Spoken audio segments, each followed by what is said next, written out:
Hello tout le monde, on se retrouve aujourd'hui pour une petite vidéo de transformation sur des ongles assez rongés, assez abîmés et je vais vous montrer comment j'ai fait pour réparer tout ça. Alors premièrement, je viens désinfecter les mains de ma cliente comme d'habitude et les miennes aussi et je vais venir dégager ses cuticules avec un embout de ponceuse, donc un embout en flamme en fait.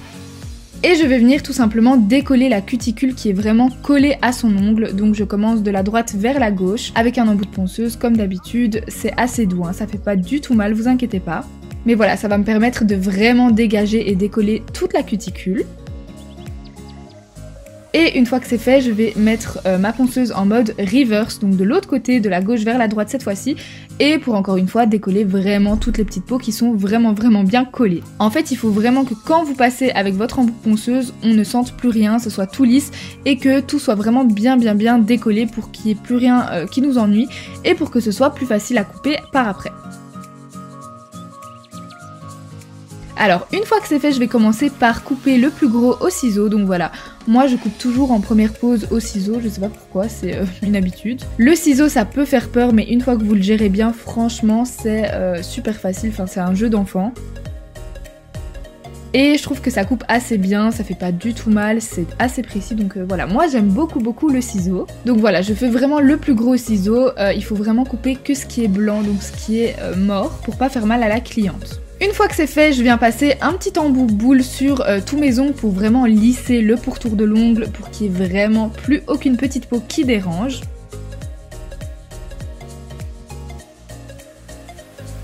Et une fois que c'est fait, je vais prendre ma pince à cuticule pour vraiment retirer les dernières petites peaux qui pourraient rester. Ça c'est vraiment mon côté perfectionniste, mais voilà, j'aime bien quand tout est parfait, qu'il n'y ait plus de petites peaux qui ressortent, donc voilà. Je repousse encore une fois mes cuticules pour avoir bien de l'espace et je vais venir limer la plaque de mon ongle naturel.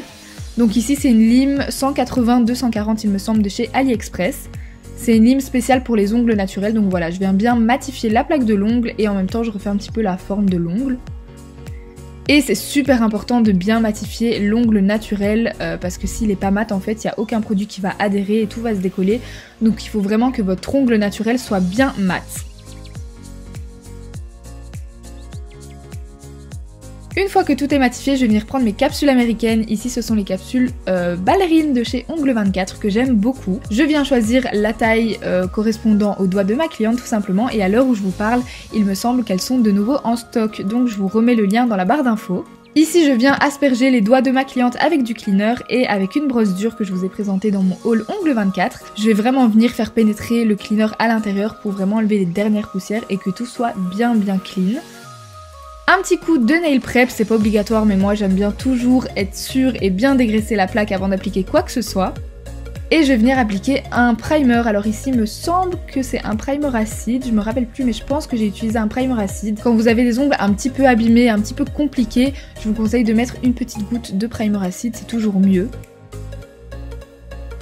Et on va venir utiliser pour coller nos capsules la Repair base de chez Nails Company. C'est une base que j'aime beaucoup en général pour coller mes capsules américaines. Mais là encore plus puisque comme elle a les ongles abîmés et assez rongés, mais voilà, en même temps de coller mes capsules et de faire son extension, je soigne ses ongles, donc voilà, c'est tout bénef.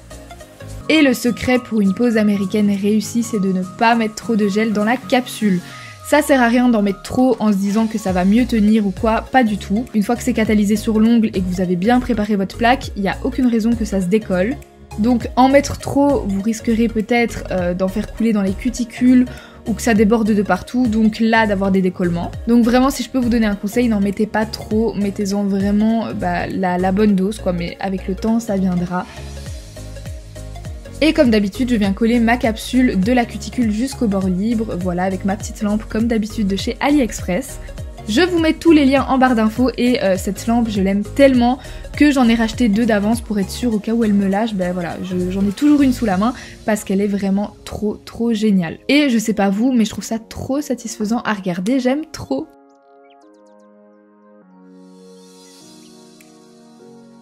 Une fois que c'est fait, je vais venir couper la longueur avec ma guillotine. Alors petit disclaimer, ma cliente adore les ongles longs. Donc voilà, elle adore, elle porte que ça, elle s'habitue très vite. Donc voilà, pas de commentaires sur la longueur. Vu qu'elle avait des ongles assez courts et assez abîmés, voilà, c'est son choix. Et c'est ce qu'elle fait tout le temps, donc voilà, elle a bien l'habitude. Alors je viens limer la forme de ma capsule, même si je l'ai coupée à la longueur souhaitée, je préfère toujours refaire un petit peu la forme avec ma lime. Donc voilà, je refais un petit peu la forme et puis je passe un bloc polissoir pour du coup polir et matifier ma capsule avant d'appliquer la couleur ou quoi que ce soit. Je préfère faire ça au polissoir, après vous pouvez faire ça à la lime bien sûr, mais moi je le fais au bloc polissoir.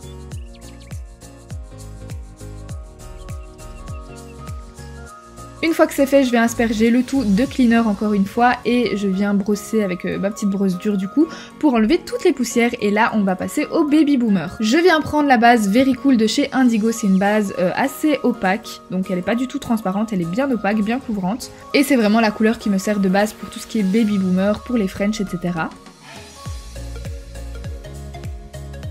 Donc voilà, là je l'applique en fine couche, 2 doigts par 2 doigts et puis je viens catalyser et puis je viens mettre la deuxième couche. Une fois que c'est bien catalysé, je vais prendre mon X-White de chez Indigo, donc c'est un gel à nail art blanc qui est très pigmenté, donc spécial pour tout ce qui est baby boomer, etc. Vous pouvez aussi prendre le Sugar Effect si vous voulez, ça marche très bien et je viens prendre mon éponge de chez Dee. C'est une grosse éponge, moi c'est ce que je préfère, et je vais enlever les petites poussières sur la partie collante d'un chablon. Avant de commencer mon baby boomer, ce que je fais c'est que je viens dégraisser ma base, donc la base qui vient de sortir de la lampe. Je préfère toujours la dégraisser pour vraiment qu'il n'y ait aucune poussière après quand je viens passer mon éponge avec le Baby Boomer. Vous pouvez aussi passer une finition mat, ça marche très très bien. Alors ici je viens prélever un petit peu de mon blanc avec mon éponge et je vais venir en appliquer sur tous mes doigts. Donc là je vais jusqu'à à peu près la moitié de l'ongle. Donc voilà, pour l'instant je m'occupe pas du dégradé, je m'occupe simplement de mettre du blanc sur la moitié de mon ongle. Et une fois que mon blanc est bien appliqué, je viens prendre l'autre côté de mon éponge, donc le côté qui est propre, où il n'y a pas de blanc, et je vais venir flouter la démarcation entre le blanc et la base. Donc voilà, tout simplement. Je viens plus toucher au blanc que j'ai mis juste avant, je viens juste flouter la démarcation entre les deux. Et c'est la première étape qui est la plus importante parce que c'est vraiment cette étape-là qui va déterminer votre dégradé. Si cette étape est mal dégradée ou mal réalisée, voilà, ça va se voir, donc faites vraiment attention à cette première étape. Ne mettez pas sous la lampe tant que c'est pas bien dégradé.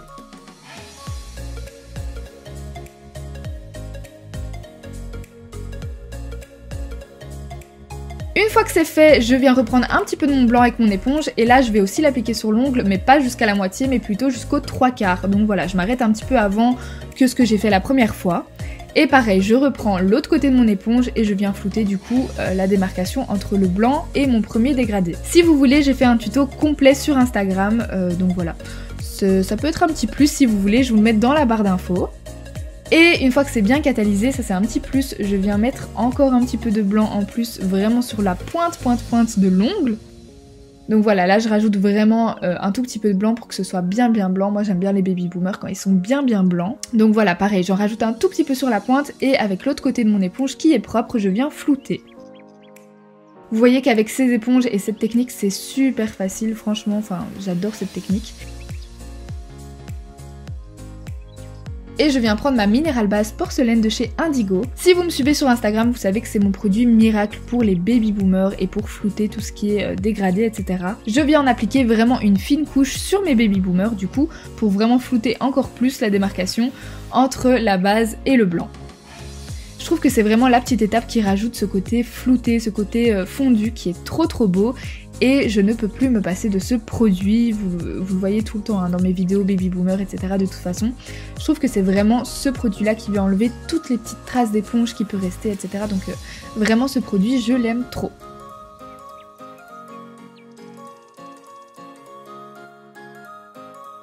Alors une fois que c'est fait, on a décidé avec ma cliente de coller des strass. Moi je colle toujours mes strass avec des bases épaisses. Donc ici j'ai pris la protéine base, mais vous auriez pu prendre la Repair base ou n'importe. Je prends ma protéine base, je viens en mettre un petit peu partout sur mon annulaire et puis je viens placer mes strass.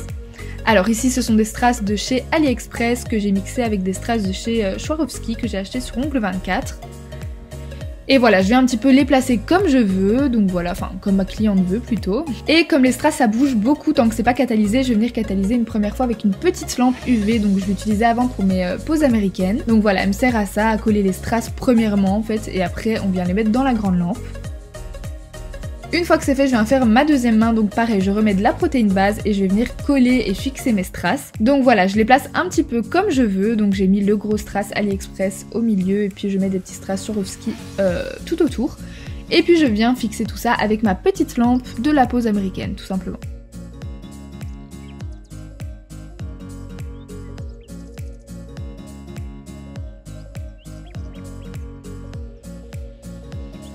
Alors, avec ma cliente, on voulait un effet sucre sur le majeur, donc je viens appliquer une fine couche de mon top coat que je ne vais pas venir catalyser, donc c'est très important de ne pas le catalyser. Et une fois que c'est fait, je vais venir saupoudrer mon effet sucre par-dessus tout simplement. Donc ici c'est le White Snow de chez Indigo, c'est mon effet sucre préféré, clairement il est trop beau, c'est celui que mes clientes elles kiffent trop. Donc voilà, je viens l'appliquer partout sur la finition qui n'est pas encore catalysée, et je vais venir catalyser comme ça. Je fais pareil sur l'autre doigt, donc je vais appliquer ma finition que je ne catalyse pas, et je saupoudre de mon White Snow de chez Indigo. Donc voilà, j'en mets vraiment partout, je vérifie bien sur les côtés qu'il y ait du White Snow partout, et je viens catalyser comme ça. Avant de mettre ma finition sur mes autres doigts, je viens dépoussiérer du coup mon effet sucre qui a bien catalysé. Je le laisse toujours plus que 60 secondes pour être sûr que tout a bien pris. Et une fois que c'est fait, que c'est dépoussiéré, je viens mettre mon tip top, donc c'est la finition sans résidu collant de chez Indigo sur tous mes autres doigts. Pour le doigt avec les strass, je contourne les strass tout simplement, et puis je viens avec un petit pinceau faire les contours pour vraiment que tout soit bien bordé de finition en fait tout simplement.